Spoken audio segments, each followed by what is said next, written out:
Hey folks, how you all doing? This is Khan over coming to you with another Company of Heroes 2 1v1. Today's match is on Langraskaya between the blue-trunked forces over here of HOI Vulpine L. He of course is playing the OKW. His opponent today is none other than Nim. You may call him Nim. He's a mighty sorcerer. He is playing the US forces today, and what is he bringing to the table is the question. Well, he's got Mechanized Company. He's got Tactical Support Company, and he's got Armor Company. So shockingly enough, the first time in a while I have seen an American player roll without having the Pershing on the field.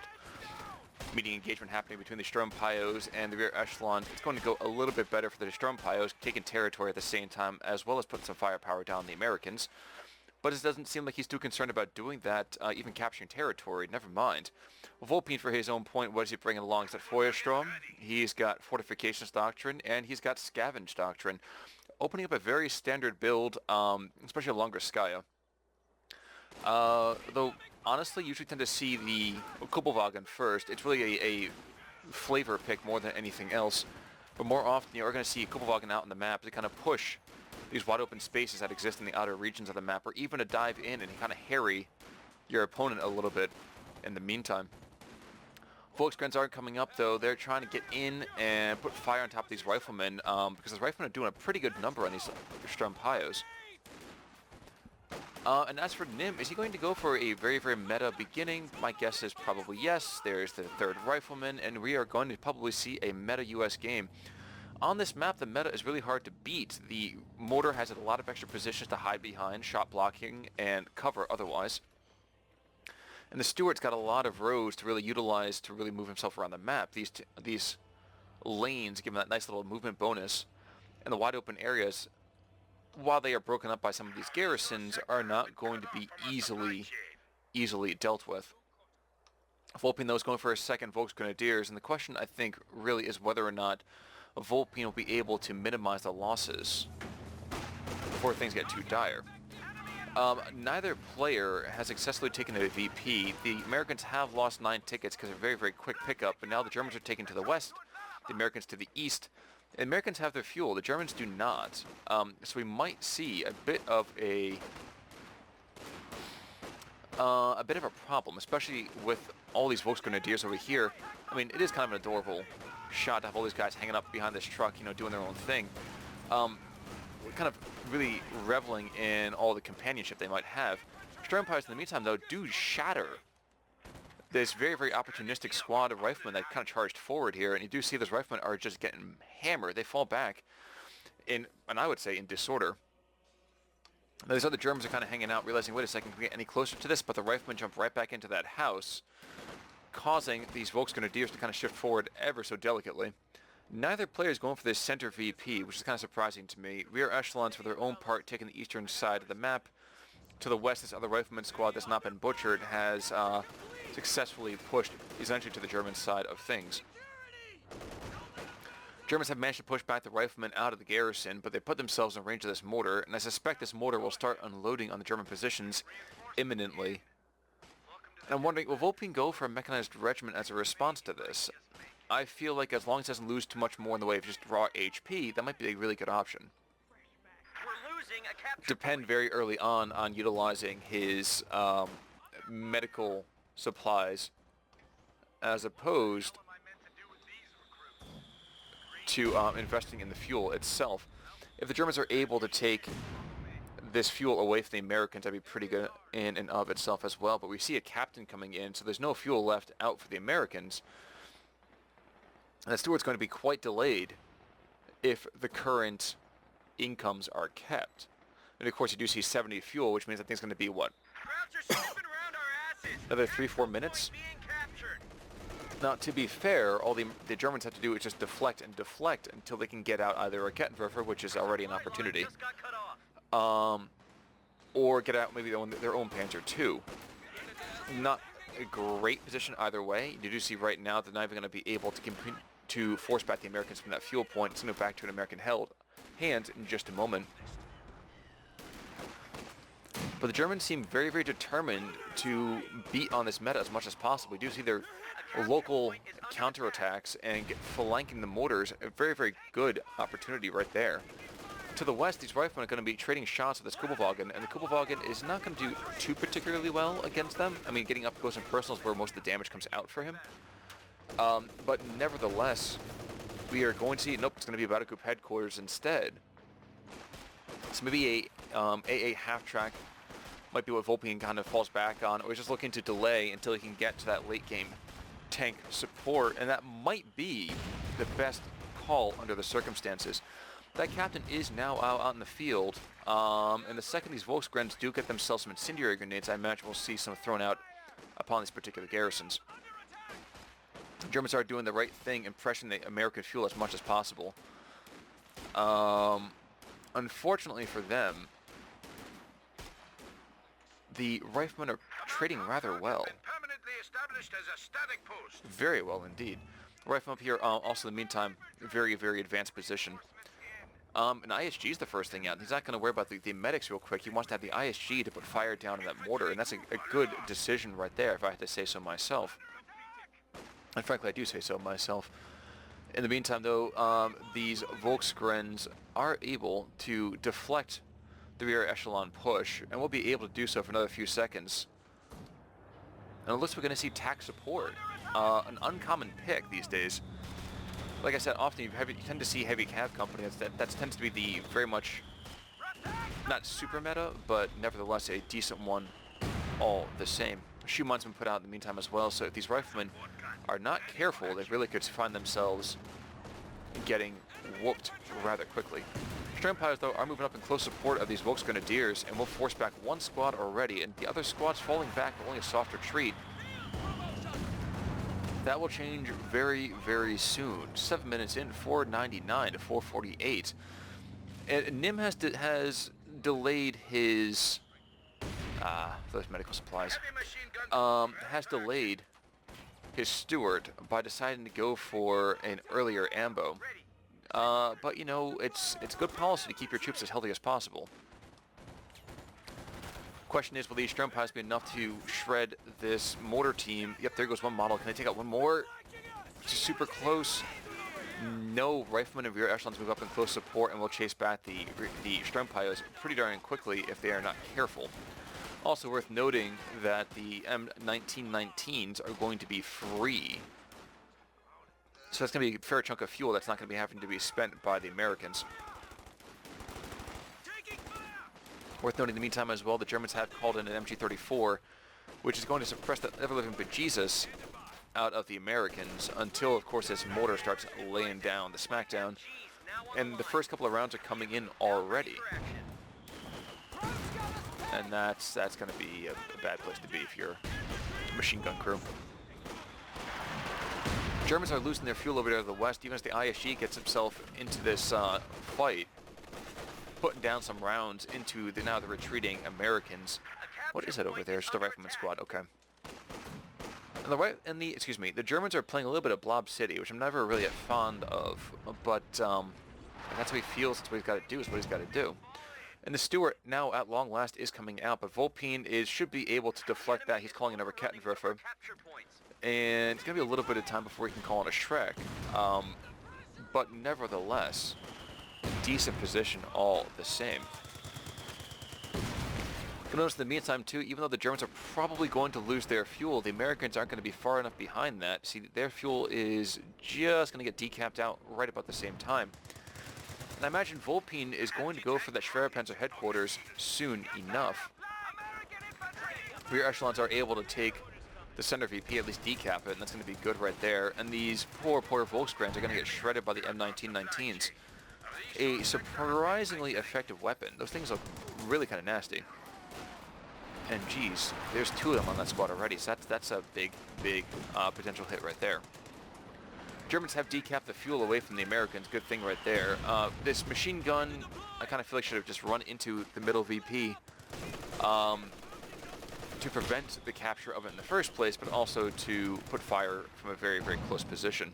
The Americans have cut our supply line.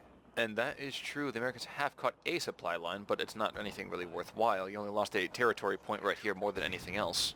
And the Germans seem quite concerned about that Stewart. He knows he's on the field now. One shoe mine has already been taken out? No, it's right down there. Where was that other shoe mine placed just now? There we go.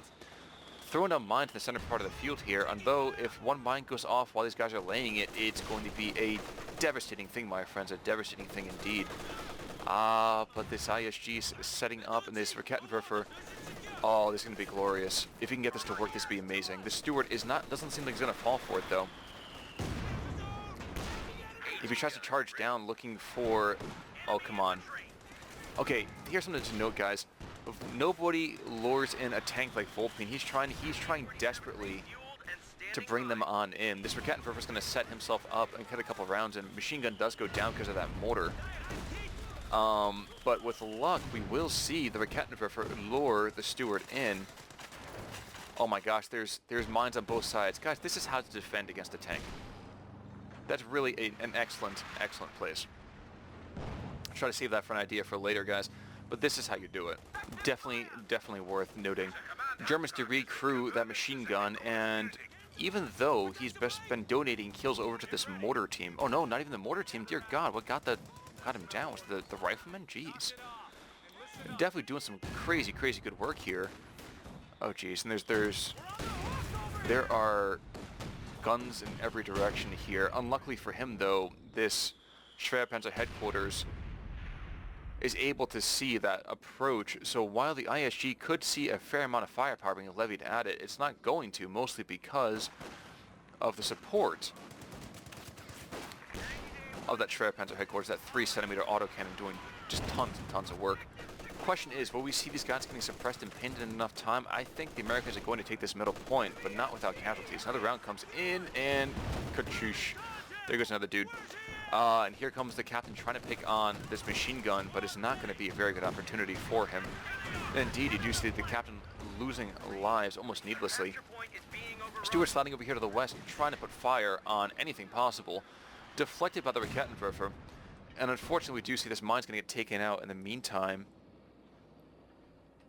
by an accident with the mortar. Nice, I say accident, but the accidental round, really, from the mortar. But where are we in the meantime, my friends? Well, we're going to see a major coming out for the Americans. It's a good, solid... It's a little late, more or less, but it's a pretty good timing for him. At the same time, there's also 57 mil on the field, so if the Axis are not entirely too careful with any armor coming in, they could find it having a very quick grave. Empire is doing their best to retake the center part of the field. Should be able to do so. Mortar rounds coming over here to the western side. Nope, never mind. There we go. It is going to be an Axis center once more, and that ISG's getting a couple of rounds in over on that mortar team. That would have been a perfect set of barrage, but not able to capitalize on it. Rear echelons moving over here to the west with that Stewart in support. Good idea right there. And his machine gun again, just over and over, getting savaged by that mortar team. No, I keep getting wrong on that one. Apparently it's just these riflemen just kind of come in and take off the last couple of hit points in each of these models. The rounds are going to impact on these rifleman squads. These guys are going to try to lay dog as much as possible, but they won't take intense amounts of damage. I mean, health damage here and there, but no models going down just yet. Rear echelons again going over here to the west. And I'm wondering if we're going to see the Volksgrenadiers slide over and see if the Stewart trying to use it as a soft trap, more or less. But where are we? So, looking at this from the German side of things, I know my opponent has probably gone for tactical support. How do I know that? Well, one, M1919s are a pretty big, glaring, obvious thing. But what's more is that they're not BARs. Say what you want to. The M1919 is great as long as you have to really spend resources on it. But if you have the option to unlock everything, you do not want to use 1919s, you want to use the BARs. It's a much more better all-around weapons system. We got for probably getting it picked off here. No, makes it away. Very, very luckily. An interesting decision. Vulpine calls in an infrared searchlight. I don't know if it's just to try to keep better tabs on the area or what it is. But I'm not sure it's really the best usage of fuel at this time. What I was going to say is I'm wondering if what Vulpine should really use for a commander's decision right about now. He knows that it's going to be tactical support, which means that he knows, in theory, it should really be a Sherman Calliope as soon as possible, since he hasn't seen his opponent really utilizing any kind of fuel other than that. He should be fairly safe in picking his own... Oh no. Oh no. No, he doesn't quite see it. I don't know if this 57mm is looking for his infrared searchlight or what it is. But he's getting closer and closer. I'm kind of nervous if I'm this infrared half-track. But no, what commander should he be going for here? So Feuerstorm, that could be interesting, but it's not going to do a whole lot against late-game allied armor. Won't do a whole lot against mid-game allied armor either. Should he go for fortifications? I mean, yeah, if he wants to play a nice static game, he has the opportunity to do so with that. But the Calliope is kind of a hard counter to that in the first place.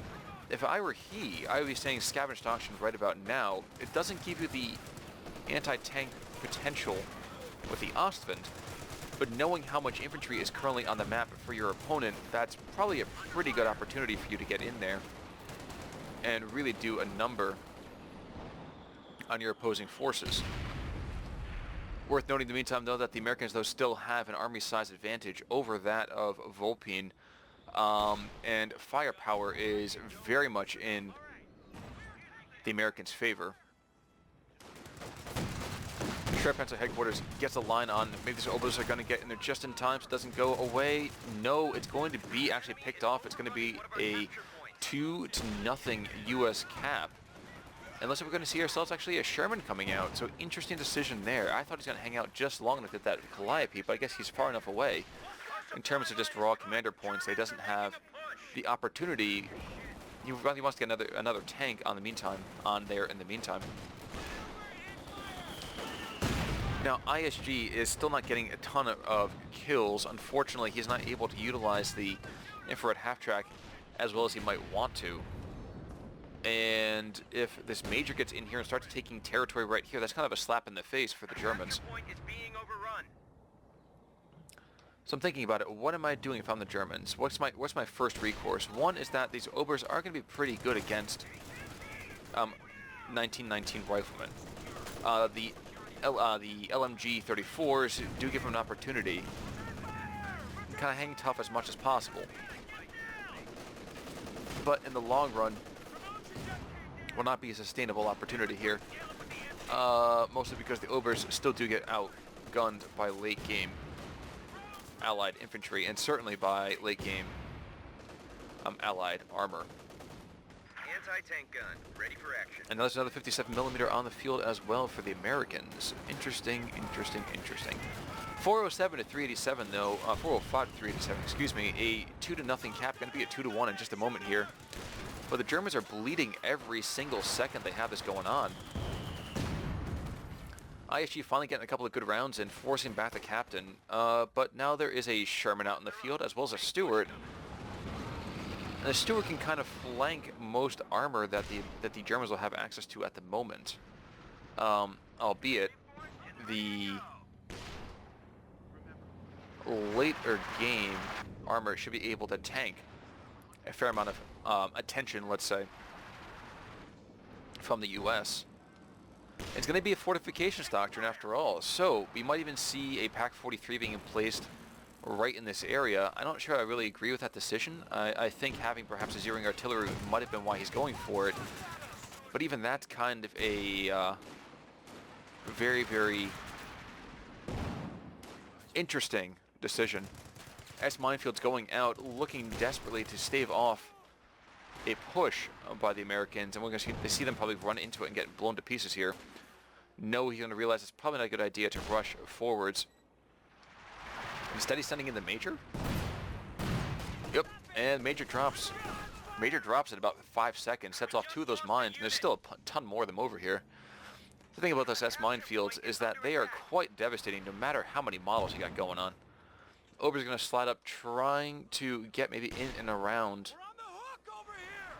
the rifleman. I don't know. But ISG is maybe keeping these Germans still in this game. Fuel cache completed for the Americans. Their fuel income gets a little bit absurd already. I mean, 38. They control a significant portion of the map, and if they take this fuel point as well, I don't know what to tell you if you're a German. Schumann's going right back down though on the field.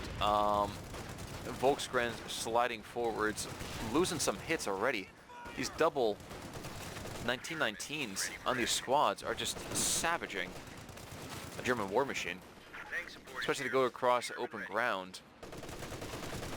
Incendiary grenade almost goes off for a second there. Never mind, another one comes out instead. So we're going to see them forced back as well. So if we see these riflemen getting punished, we could see resurgent Wehrmacht.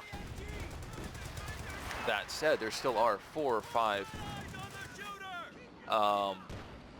emplacements, excuse me, not emplacements, 1919 squads out on the map. And coupled, oh my gosh, with the way that these German infantry squads are getting hammered, I don't know what to tell you. Adenauer is a Sherman Calliope, and the Germans need to be a little bit cautious about how they get themselves involved in these fights. So there's 2 57 mils, there's a Calliope, and there's a Sherman and a Stuart out on the map. Your echelons notice, hey guys, there's a mine here. Oh look, they're also under gunfire as well. Probably should be a bad idea to really get stuck in right here, right now. Now, out of curiosity, I'm wondering how Vulpine is doing with this. Well, first of all, I'm not looking at the right way, it seems. There. No, we're not doing it still. Okay, well, forget it, folks. We'll get back to that. Want to see what he's looking at for his range, and I guess we will see he does know that the 57 mils and the Calliope in the center part of the map, as well as the AT guns and these riflemen. The problem with that is he doesn't have a whole lot of options to really handle that in the meantime. But 22 minutes and 8 seconds into this game, and the Americans are doing pretty darn well.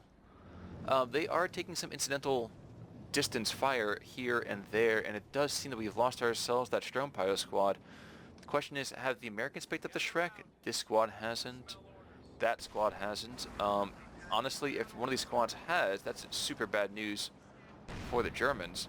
But no, that does not seem to be the case. And indeed, this P4 is coming in, trying to do some voodoo of his own, get the Germans back in this. Did pretty well already, though. He has managed to push back this one rifleman squad. My concern really is, oh my gosh, they're actually firing at a Schumann. Interesting decision there. If it goes off while these German troops run over it, though, this would be terribly bad. Yikes. Mortar rounds in the meantime coming in, also push back that ISG, in fact decrew the poor thing. And the Germans are certainly up against it. P4 could find himself in deep doo-doo as well. He's got his heels towards everything else. With Calliope rounds coming in, we see garrisons shattering under the withering barrage. So rear armor hits coming in. Oh my gosh, this is bad. Captain's getting hurt pretty badly. One M19's on the ground, and as long... Oh my gosh. I guess the mine was set off by the Calliope. But for now, my friends, this P4 survives. And I'm wondering, should these guys be making a Pack 43 in the area? Should we put a howitzer down, something like that? I don't know, but right now it doesn't seem like Vulpine's got a lot of options. A second Calliope's on the field, so there's just an insane amount of AT coming against him, and I'm sincerely hoping the Germans can get this M1919 before these rear echelons. This is super close!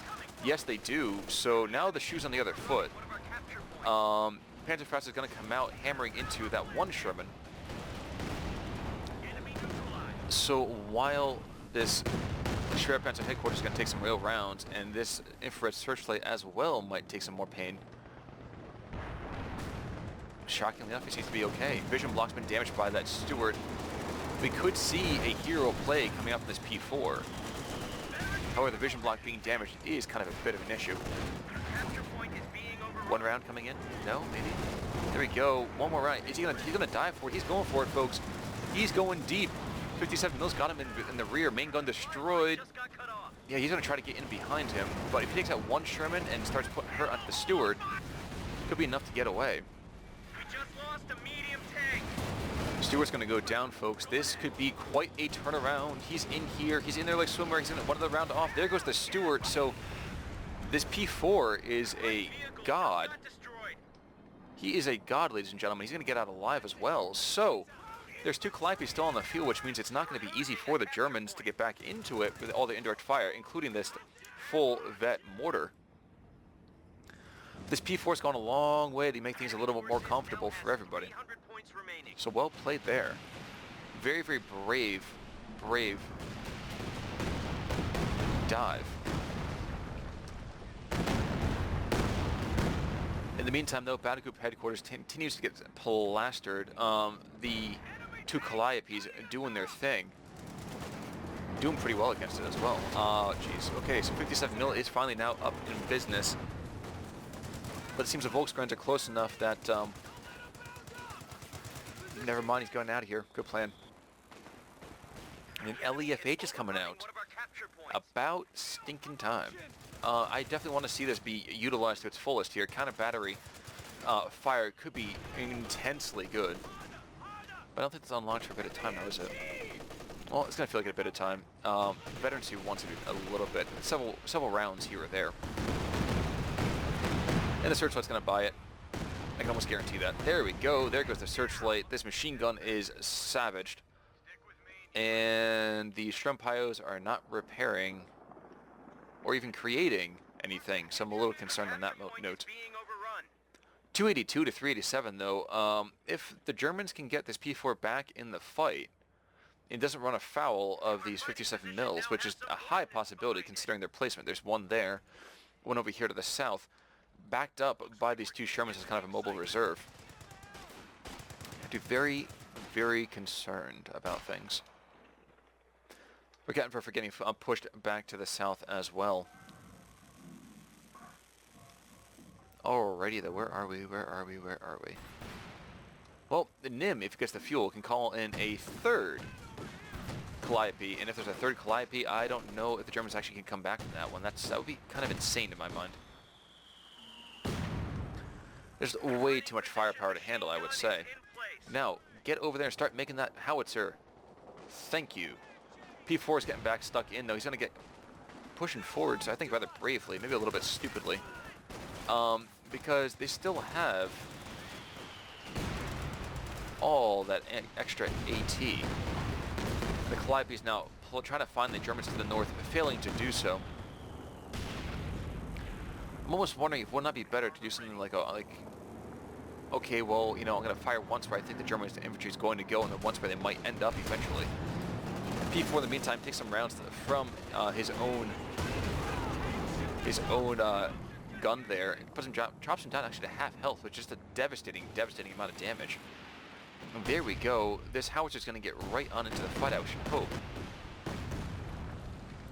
Kind of wondering where the first rounds might even go.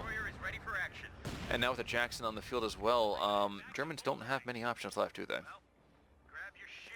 Shrimpios are just going to go and start rebuilding everything. We have hazard removal kits on one, we have a Shrek on the other, and I want to see some rounds go downrange. Please. Boo-boo. Honey Bunch. Well, it also can't be denied in the meantime that the Americans have an intensely veteran force. Nearly all their infantry. In fact, it's just the rear echelons who don't have 3 stars of... Oh, no, sorry, excuse me. I was going to say just the rear echelons who don't have any veterancy, but it is just as true for this one squad of riflemen. P4 in the meantime is going to slide up here, trying to get a couple rounds down on the riflemen before they completely and totally wipe out these Volksgrens. Not going to be the case, luckily, for that one squad, but still ain't going to be pretty. Rounds getting shifted around. Where is he going to go? Is he looking? Oh my gosh, he might actually have the range on this mortar. If he takes out the mortar in 1 or 2 rounds, it'd be a very, very good opportunity here. He's going to have the range. He's going to drop in just a second here, and it'll be a big mess of hurt. I have to see it happen. There we go. One round, folks. Takes him out. Wipes him out in one round. I got to see what I wanted to see. So that howitzer, well, he can get destroyed now. As long as that enemy indirect fire suppression there is not still in the fight. Now, the German infantry does get away just in time. Doesn't take too much more in the way of losses. And if the Calliopes were good, they would just backtrack that firepower right to where it had come from before. And that would be a big issue. And Jackson's up to the north, and I don't see any AT actually covering it. We see a fighting position, that's for sure. But, oh no. And the German infantry is going to run afoul of this as well. Oh my gosh. It's almost too much to watch. These are the Obers that have both the M1919 and the LMG, so the question is both of them are going to back away just in time. And is going to be another barrage happening pretty darn soon? Yes, there is. 10 more seconds, and we'll see another round or two coming out. My guess is maybe even over here to the north. But the Schwerpanzer headquarters continues to get hammered, and it's only a matter of time before these barrages really take out something worthwhile. Vulpine is desperately trying to get the manpower in play, I would say, to get another P4, and if he manages to do so, that could be a big turnaround. And in direction, we're going to see a Jagdpanzer coming out from Vulpine. And a second fighting position as well, so Nim not scrimping on that static defense. More rounds coming in. Were they going right back here to home play? Oh my gosh, he took out the ambo. That is always unlucky whenever that happens as an American player. Your ambo is back safely at base, and instead of what we have happen, well, it just goes down in a fit of pique, and just dumb luck. P4 sliding forward, not too much really being done there though. But the Americans do have things fairly well locked down. They got a trip cap on the map, and it doesn't matter how close the Germans get, they just can't seem to actually hold territory. The Calliopes, the two Calliopes, mind you, are able just to create a curtain of fire that just can't seem to be pierced. However, we now have a Jagdpanzer on the field, which means that this Jackson over here to the west anyway could get taken out if it's not careful. And I'm wondering if Nim is expecting to see a King Tiger. It's been kind of lucky that he hasn't just yet. I don't know, it's a possibility. The Jagdpanzer sliding on forwards. Yeah, he takes a big wallop from this Jackson. And Jackson's going to have a slight bit of fire rate on him as well.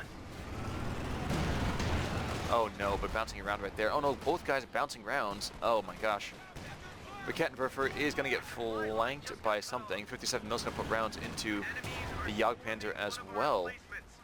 And never mind, this Rakettenwerfer is going to get thrown back, and this Jagdpanzer goes down out of control. 57 mil does the dirty.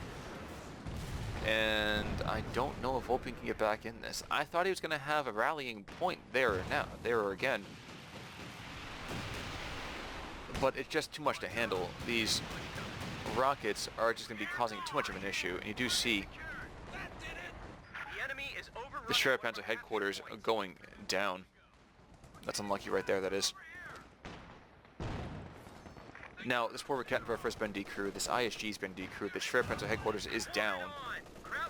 And, yeah, I don't know if there's anything left on that one. And this house has been so thoroughly destroyed that it doesn't even function as a shot blocker anymore. That's hard to swallow. Yikes.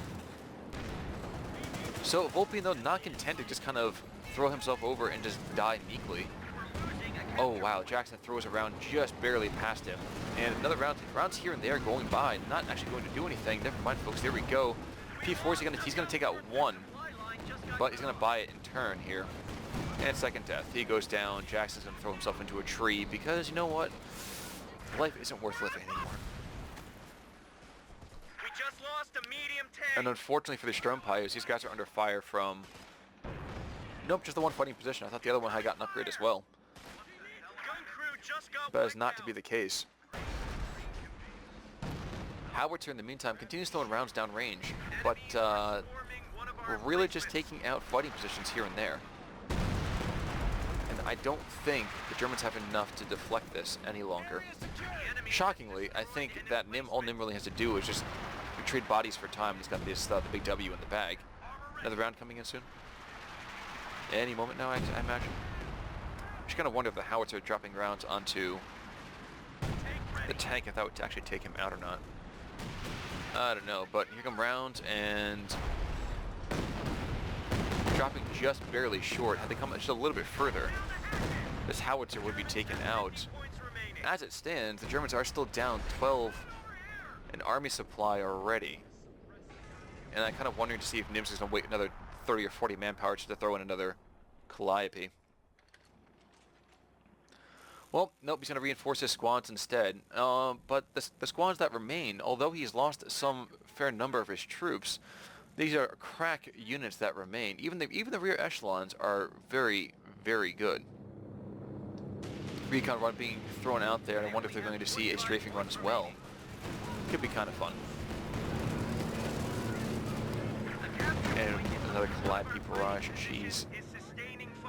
He's just not happy unless he's destroying something now, is he?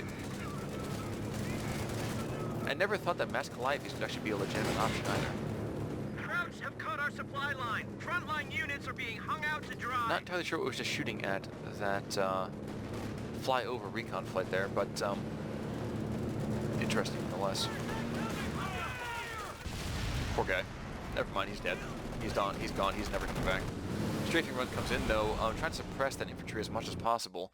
Doesn't manage to actually take out this howitzer. Not that it matters. I mean, the end game we do see obviously Vulpine goes down in 36 minutes and 16 seconds to Nim. And Nim did a really good job there of really applying pressure across the entire board. And once he got these two Calliopes set up, look at that, 8 kills on one, 14 on the other. It doesn't seem like that much work is really done by them, right? True, but it was able to take out the infrared searchlight, which was a very, very solid workhorse for the time being for the Germans. Took out that Schreier Panzer headquarters after an extended period of time, and look at all the damage on top of these German infantry squads. Wherever they were, wherever the rounds came down, you can see this entire area looks more like the surface of the moon than actually a World War II battlefield. Nevertheless, well fought by Vulpine, better played by Nim. Thanks so much for tuning in, guys, in this particular game. Hopefully I'll see you all soon next time. This is ConOrWorks signing off. Take it easy.